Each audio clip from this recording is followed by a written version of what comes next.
All right, everybody, welcome to game 2 of BONKZ versus ELSR. Currently tied up in this best of 5 grand final for North America King of the Sea 16. North spawn here in the green in Northern Waters. We have BONKZ with Bowser's Marceau. Already full engine boost to A, as you do. Addy is bringing our Marseille. This is our first time seeing a Marseille in this series. Actually, In a while. Yeah. Resin basically banned Marseille every game they played, so yeah. Right. Yeah. Heading towards the middle is Todd Howard's Radiance's Cot Spec Gearing. Behind him is D Squarius's Woosta with a range upgrade. I like that a lot. Behind them is Cheshire in the Petro heading towards the A-Cap with a reload booster. Admiral Tester is in a Kremlin. Wonder Raptor if they said, you know what, we need more tanky tank. That's also, that is unique upgrade Kremlin, sir. Yes, he's got unique upgrade. Now that reduces range, but does increase reload, so he can get more shells downrange, just not so far down that range. Behind all of them is Chukwama's Napoli with a secondary upgrade and reload build. Kermit is back in his Montana, already kind of saying, hey guys, wait up, ish, while he's slowing down. And that's in his typical sniper build.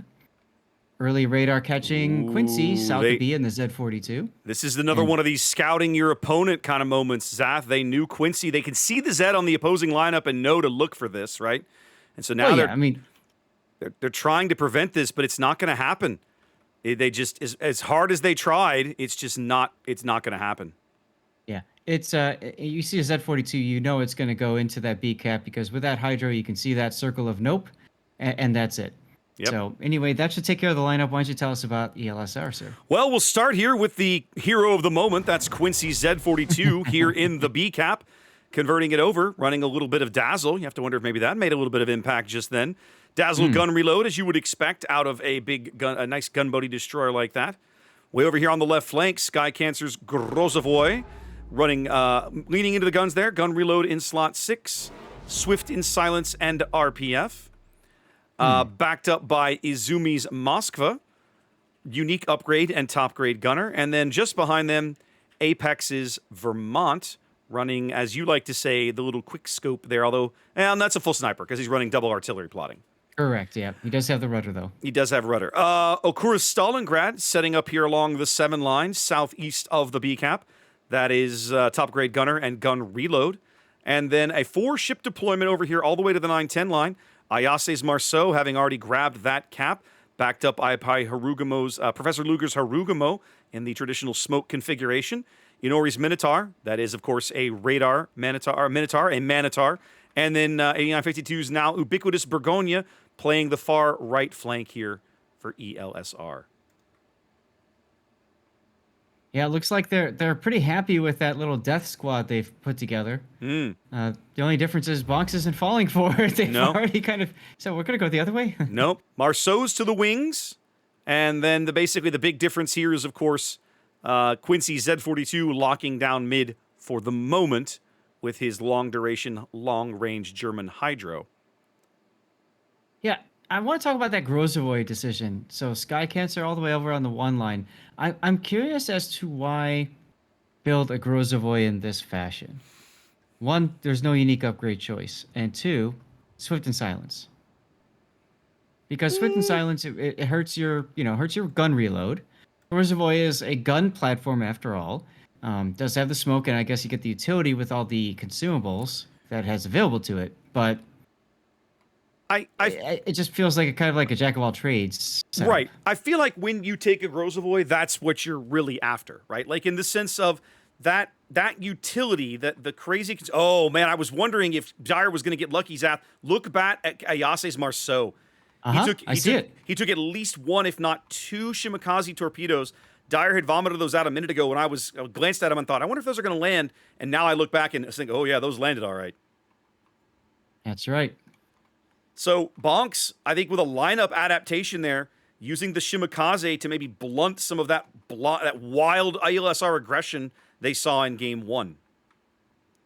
Absolutely. Remember, Kleber is banned for this map, as well as Des Moines, right? Yes, correct. Kleber and Des Moines. Anyway, so to kind of go back to the Grozavoy, right? Like it's to me, you take a Grozavoy, it's all about the utility, right? You've got a decent amount of gun power, a decent amount of torpedo power, smoke, heal, all of these things packed into one hull. Whereas usually, if you have to if you pick a different destroyer, you have to give something up to get one of the others, right?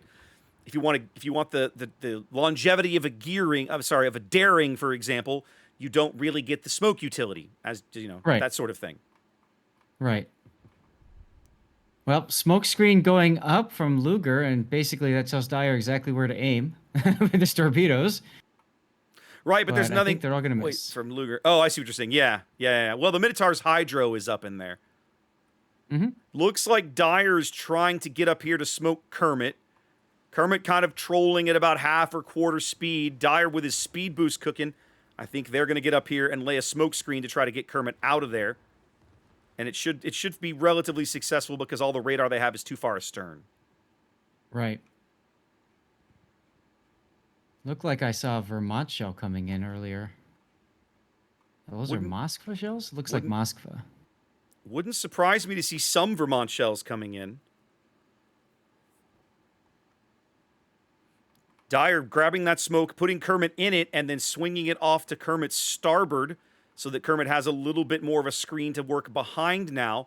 They're bringing up the Minotaur radar. I think they're trying to catch Kermit. Kermit opens fire. I guess he must have figured he had a good enough shot at the minnow. Is he going to land it? Nope. But it also catches Todd Howard's gearing out. Yeah, it catches the gearing, but now it's a big risk there, right? Because now Kermit, out of the smoke, gives up the concealment, and immediately back come the fires, back come the shells, and he's immediately under problem again. As they bagged Izumi. Where was he? They rushed him. They got him through the channel. They rushed him with Bowser. Yep, I see it now. Bowser getting away with that too. Well played. But BONKZ now, look at this line, Zath, pushed all the way, like every BONKZ ship now pushed onto the western half of the map. Yep. It's an east-west fight. Very much so. The kill cuts into ELSR's lead, which had built out, but is now a little less than 100 points and growing still. They still own the cap advantage, having rock-solid control of B at the moment. Kermit finally quiets the fires and secures his guns and does manage to go dark a little bit.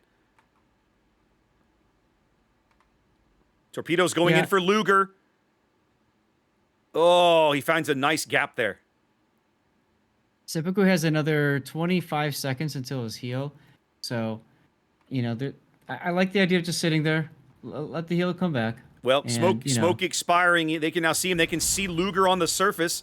There comes the big HE salvo on Luger, and there goes half of Luger's HP. Jeez. Kermit's been waiting for that shot. Well, and I almost wonder if Luger wasn't expecting him to still be there when the smoke expired. I think Luger probably assumed he had pulled farther north, and they were trying to make sure they kept spotting on him. And, exactly. Well, they did, and Kermit made him pay for it. Well, that just activated Luger's adrenaline rush. That's all. Yeah. Oh, there's another activation. Now, they're going to get Kermit here, I think. Dyer's smoke is down. Well, Dyer's smoke is about to come back up. And the heel's ticking. They might be able to sneak Kermit through a little longer, limp him along a little longer. The enemy is about to win. Yeah, we'll see. Brigand shells coming in now. They're not going to smoke him up. They're not. Okay, so they're basically, Dyer's headed back to mid, and Kermit's going to be left to his own devices, which basically will mean his death. That's right. BONKZ jettisons their garbage, and then they move on to the next target. Ouch, that was savage. I know, but it's what it felt like. All right, now. Dyer goes right in front of him. He's like, all right, good luck, buddy. And just walks away. BONKZ making a play, lining up to make a play for B. They send Todd Howard's is gearing in first. He finds himself under the eye there of Quincy's Hydro for another, more than a minute. Todd trying to get to the safety of the island and contest this cap. I have a hard time believing he's going to be able to pull this off without giving up a tremendous amount of health. Speaking of tremendous amount of health, look at the Kremlin for BONKZ. Oh, never mind. He just disappeared. Whoa! And Apex's Vermont is also extremely low. All of this fighting's been going. I mean, this is... Wow. All over the map. Chukwuama's trying to chase down the Vermont here on the J line. I know. It's just global thermonuclear Well, war. and look I mean, at look at Addy versus Quincy. They're trying to punch out Ton Howards. They get it, but they're going to lose They get Quincy right there. Yeah. It's technically it's a almost a 400-point lead for ELSR. for ELSR, but like man, Zath BONKZ is just kind of like screw it, let's go, boys. Oh, Chukwuama just gets smacked. I think that was Okura's Stalingrad. They're only one ship down as Chukwuama's been unable to finish the Vermont just yet. Desperately trying back here. Vermont's out of heals, Zath, as the torpedoes from Grozovoy from Sky Cancer are coming in. I think even if Chukwuama finishes this kill, he's going to die to one of these torpedoes. Most likely. Yep, he can't avoid him now. He's going to take at least one. They get an Ori's Minotaur. The Vermont punches out Chukwuama right in the face. Just how Didn't even dare need the you? torpedo. How dare you, sir? Captain Caesar just sailing on like nah with his gold ranked camo. Addy trying to contest B ultimately does not succeed. We're 20 seconds now from an ELSR winning this game. BONKZ desperately needs a kill. They're trying to farm out the Burgonia, but his heal is ticking back in there. Dyer's rushing the B-cap, but that'll buy them seconds, even if he makes it. Yeah. Bowser caught on radar from Stalin, says, to hell with it, let's open fire, but in the end, it's not going to come in time. No, it is. Dyer's going to step on the cap and buy them 3 seconds, and then the game ends. All right, 3 seconds. Whoa. We missed... Oh, indeed. I feel like I missed half the game, Zath. Yeah. You know, there are times I wish that we could have a whole video crew for all of this, and I'll tell you, the official cast, they've got that going, I was and going to know say, they're catching all that. Oh my God, that'd be awesome. We've done that before, and it works because the moments that we don't catch, the other cameras in the match are able to catch, right? And you see them in the little replays that pop up, and I've always enjoyed having that available. It's a shame that we don't. But anyways... It's a great setup, and I'll tell you what, I almost wonder if they felt the same problem. Like, we need more cameras. Game like that, you really do. Well, ELSR has come to... they're out for blood, Zath. They have come to fight. They have been kicking people in the face all day. That string continues here in Game 2. And, wow, we're going to Game 3, and now BONKZ is... staring at the wall going, oh, that's where that is. So wait a minute. How did this get here? I'll tell you, though. This game, they looked a lot better this game. They had some really good opportunities. It just didn't work out in their favor. But hashtag believe, I got a feeling we're going to see them come around the next game. Well, we're going to know soon enough. Let's throw it back to the studio. We'll see you guys back here for the next game of what should be an exciting series in just a few minutes.